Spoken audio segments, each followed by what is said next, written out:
Assalamualaikum warahmatullahi wabarakatuh.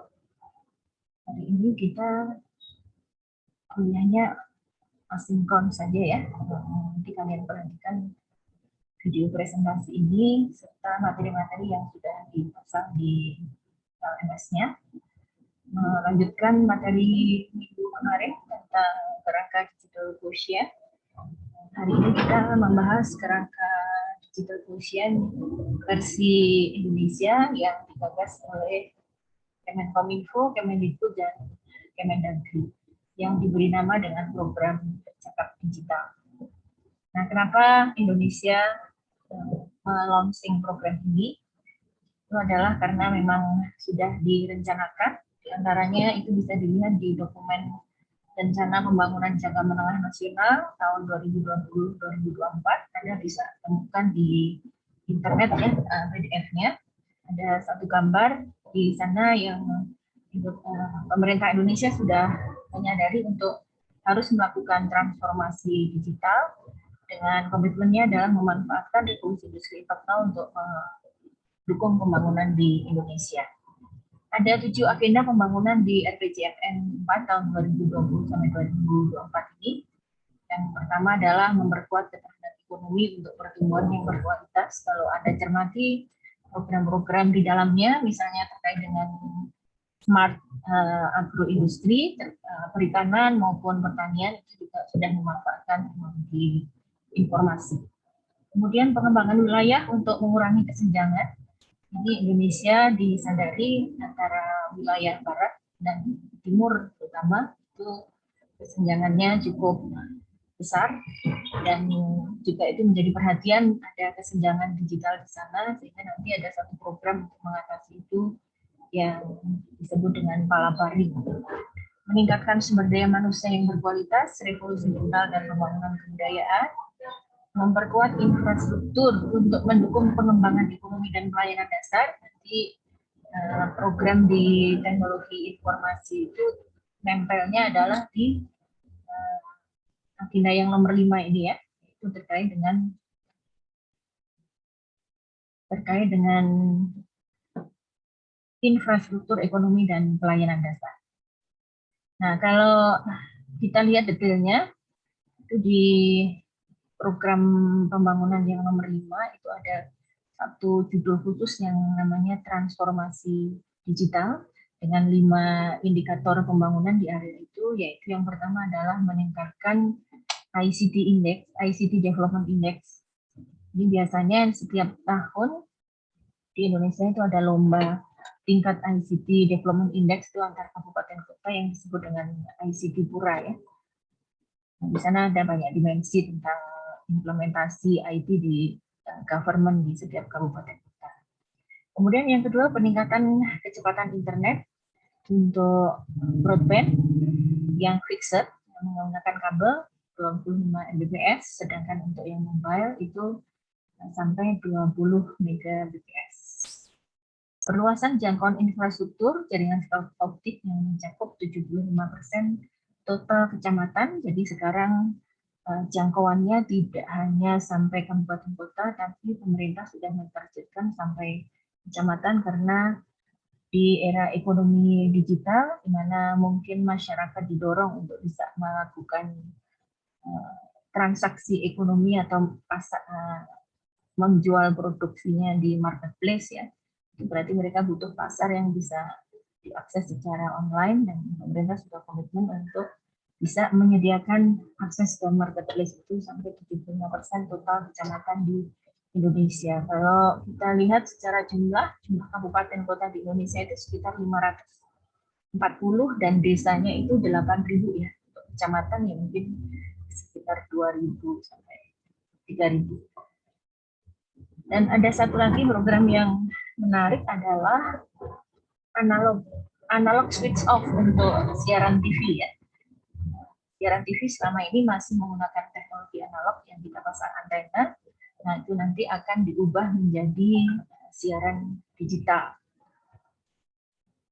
Sehingga ya seperti konten di YouTube ya, bisa streaming seperti itu. Dan tapi tidak hanya pada orang yang punya akses internet saja, nanti untuk terestrial, di daerah-daerah yang terpencil juga disediakan akses satelit untuk TV, walaupun teknologi penyiarannya menggunakan teknologi digital. Dan membangun startup di Indonesia dengan targetnya adalah bisa muncul 3 unicorn yang baru. Nah, untuk mencapai 5 indikator itu ada 3 macam program, yaitu penuntasan infrastruktur TIK, pemanfaatan infrastruktur TIK, dan fasilitas pendukung transformasi digital. Nah, kita detailkan masing-masing program itu kegiatannya apa. Tapi nanti kalian detailnya baca sendiri. Saya hanya ingin menunjukkan di mana posisi dari literasi digital.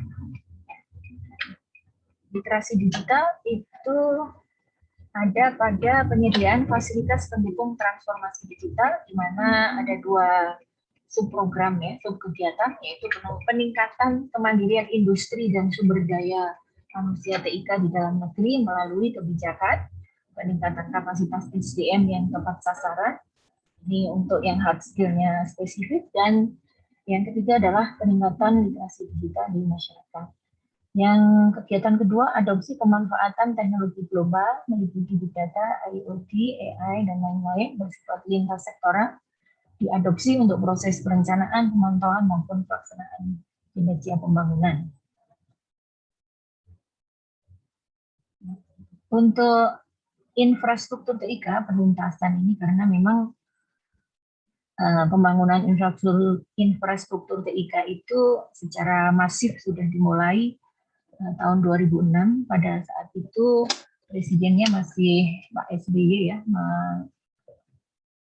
mendirikan satu organisasi baru yang disebut dengan Dewan TIK Nasional, langsung di bawah presiden, dengan ketua hariannya adalah Kemenkominfo, dan sejak saat itu pembangunan IT di Indonesia sudah cukup bagus ya sampai hari ini. Ini ada 5 kegiatan untuk infrastruktur. Yang pertama adalah optimalisasi dana untuk USO, ini untuk membangun layanan infrastruktur akses internet di daerah-daerah terpencil. Kalau dibiarkan sesuai dengan mekanisme pasar, tidak akan ada vendor yang bersedia untuk membangun infrastruktur di daerah terpencil karena pembelinya sedikit, sedangkan investasi infrastrukturnya jauh lebih besar dibandingkan di daerah padat. Karena itu maka ada satu program dana alokasi dari pemerintah dan mungkin juga sharing subsidi silang ya dari daerah-daerah yang padat. Nah, itu paket anggarannya namanya adalah USO. Lalu ada kemudahan perizinan untuk bisnis internet, penggelaran infrastruktur fixed broadband, ini yang berbasis kabel ya kalau fixed itu, dan tadi di sebelumnya juga sudah disebut yang mobile, ASO, kemudian mendorong terlaksananya pembangunan infrastruktur pasif. Nah, ini nanti kalian cari apa makna dari infrastruktur pasif dan aktif ya. Jadi pemerintah untuk efisiensi diharapkan infrastruktur pasif itu bisa digunakan bersama-sama oleh beragam provider. Tidak harus membangun tower sendiri-sendiri gitu ya, karena nanti kota-kota itu jadi hutan tower. Ini cara pemerintah untuk memperluas akses internet. Itu ada USO di sana. Nah, ini adalah website dari palaparing.id. Ada satu tugas nanti yang kalian harus berkunjung ke website ini untuk mengetahui provinsi atau wilayah mana saja yang masuk ke Palaparing area timur. Ini program akses internet di setiap daerah ya untuk publik. Program ASO itu ada di website di YouTube-nya Siniar. Ini channel dari Kemenkominfo yang khusus mempersiapkan untuk migrasi dari siaran TV analog ke TV digital. Baik, nah bagaimana framework literasi digital di Indonesia? Ini rangkumannya, yang dipakai adalah yang paling akhir ya.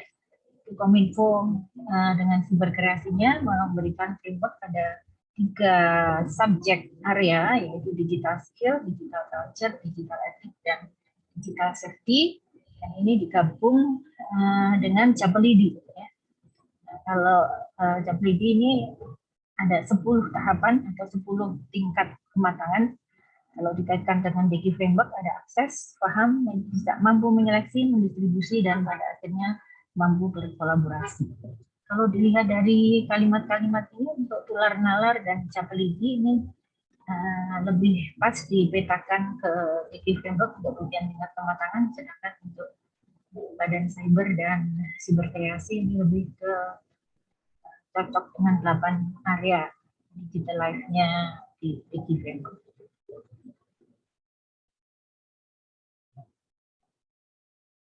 Nah, pemerintah sudah melaunching 4 buku ya untuk mengawal literasi digital. Ini websitenya kamu bisa akses.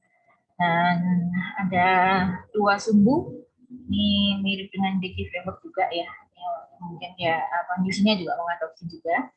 Ada poros single dan kolektif, dan ada poros formal dan informal. Bagaimana posisi di 4 area ini? Kalau digital skill itu berarti lebih ke individu dan informal.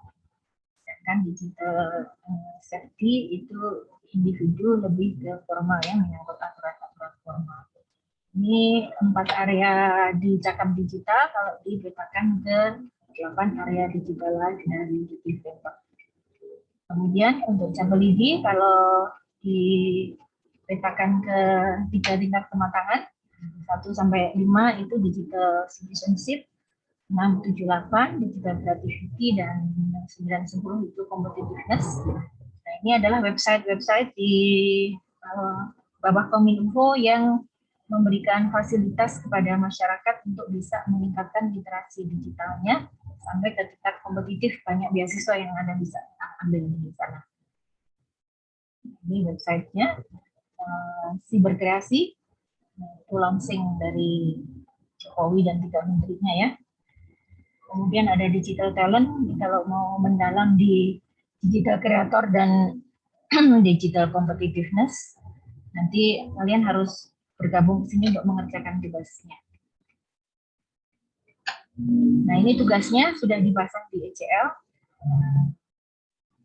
Kalian silahkan untuk mengunjungi website-website yang tadi sudah disampaikan. Jawabannya ditulis di MS Word, kemudian di PDF-kan lalu di-upload. Baik, itu saja cuplikan atau titik-titik penting dari materi hari ini ya. Terima kasih, kita akhiri. Assalamualaikum warahmatullahi